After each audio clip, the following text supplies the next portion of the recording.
Hello বন্ধুরা, welcome to super cool refrigeration. আজকে আমরা চলে এসেছি বহরমপুর মোহন মল এলাকায়, যেখানে একটা ফ্রিজের গ্যাস চার্জিং আছে। আর 134-এর আজকে গ্যাস চার্জিং হবে। ফুল ভিডিও আপনাদেরকে আজকে দেখাবো কিভাবে গ্যাস চার্জিং করতে হয়। এখানে দেখুন মডেল নাম্বার লেখা আছে এবং এখানে ওয়্যারিং ডায়াগ্রাম দেওয়া আছে, কত ক্যাপাসিটি ফ্রিজের দেওয়া আছে, এখানে ওয়্যারিং ডায়াগ্রাম দেওয়া আছে। তো চলুন শুরু করা যাক। প্রথমেই আমি ডিসচার্জ লাইন কেটে দিয়েছি, যেটা ইনপুট লাইন বডিতে দেওয়া ছিল, সেটা লিকেজ ছিল। আমি লাইনটাকে বাইপাস করে দিলাম। এখানে একটা পাইপ জয়েন করে, কোয়ার্টার পাইপ জয়েন করে তার মধ্যে আমি ডায়া লাগিয়ে দিয়েছি। যেহেতু আমার কাছে ভ্যাকুম পাম্প নেই, সেই জন্য আমি এটা সেলফ ভ্যাকুম করব। তোর জন্য দেখছেন আমি ডবল ডায়া লাগিয়ে দিয়েছি। এখানে আমি এনআরবি লাগিয়ে দিয়েছি ভালো করে গ্যাস চার্জিং করার জন্যে। আমি এনআরবি দিয়ে গ্যাস চার্জিং করব যেহেতু।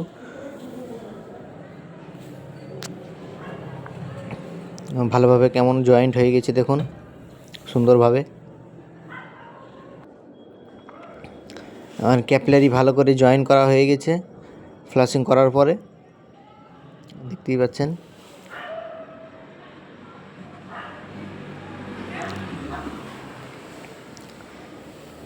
এবার আমি একবার ভালো করে চালিয়ে ফ্লাশিং করে নিব, যেহেতু আমি এটা হচ্ছে রিটার্ন পাইপ, সেকশন পাইপ আর কি। একবার কম্প্রেসার করে চালিয়ে আমি ভালো করে একবার ফ্লাশিং করব। এখন আমি ফ্লাশিং করছি।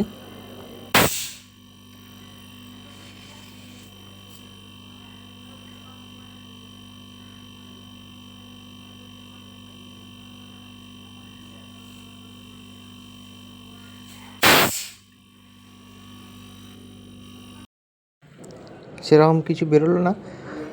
আমি সেলফ ভ্যাকুমে লাগিয়ে দিয়েছি, দেখতে পাচ্ছেন সেলফ ভ্যাকুম হচ্ছে। আমি এটা চেক করছি যে এর ভেতরে কোনো এয়ার আছে কি না। যদি এখন এয়ার থাকে তো বাবালটা ফুটে যাবে।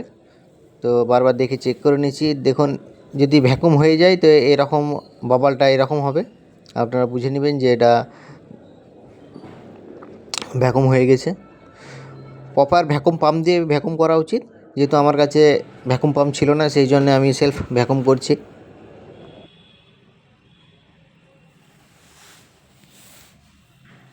আমি সেকশন পাইপটাকে জুড়ে দিয়েছি ভালো করে। আমার দেখা হয়ে গেছে। এবার আমি এতে একটু গ্যাস দেব, গ্যাস দিয়ে লিকটা টেস্ট করব। দেখুন, গ্যাস হালকা সিলিন্ডার থেকে ছেড়ে আমি পাইপ থেকে একটু হাওয়াটা বার করে দিলাম, বাইরে যে এয়ারটা আছে সেটাকে। এবার হালকা করে গ্যাসটা ছাড়বো। কিছুটা গ্যাস দেওয়ার পরে আমি লিক টেস্টটা করে নেব, যে কোথাও কি আমার লিক থাকলো কি না সেটা আমি চেক করে নেব ভালো করে। আমি পাইপগুলো দিয়ে চেক করে নিচ্ছি কোথাও লিকেজ আছে কি না।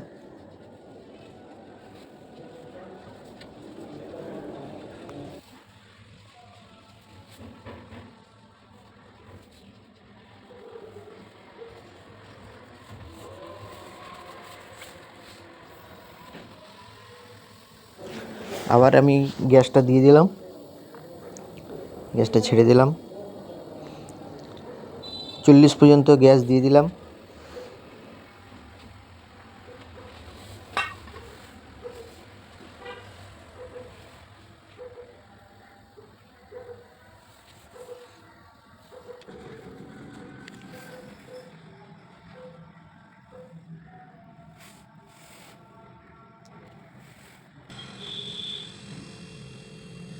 কম্প্রেসার অন করে দিয়েছি।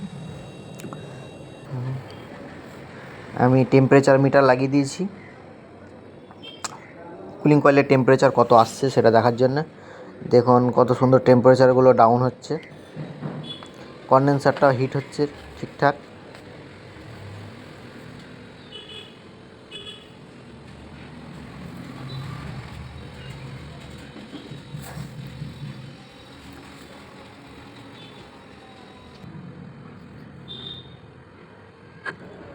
অন 1.2 চলে এসছে। এবার আমি কিছুক্ষণ ওয়েট করব। ওয়েট করার পরে দেখতে পাচ্ছেন 19 চলে এসছে।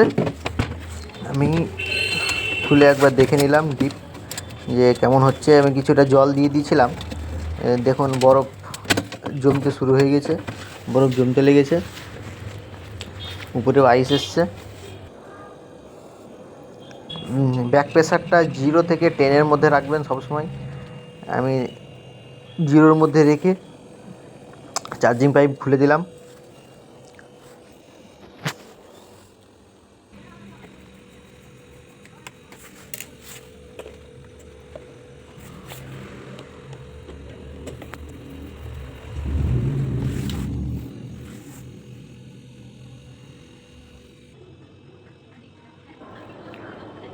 টেম্পারেচারটা আবার একবার দেখে নিচ্ছি, নিচে বরফটা আবার জমে গেছে ঠিকঠাক।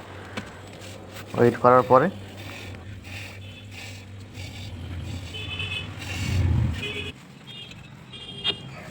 এবার কম্প্রেসারটা বন্ধ করে আমি ভালো করে আর একবার লিক চেক করে নিব। আমি যেগুলো জয়েন করেছি সেখানে লিক আছে কি না। আমি কম্প্রেসার অফ করে দিয়েছি এবং গ্যাসটা ঠিকঠাক বসছে কি না দেখে নিব। যদি আমি চার্জিং পাইপ খুলে নিয়েছি, আপনি ডায়ার দেখে চেক করে নিতে পারেন। আর কাস্টমার এই সেলফটা দিয়েছে আমাকে নতুন কেনার জন্য, এই সেলফটা নিতে হবে, এলজি কোম্পানির।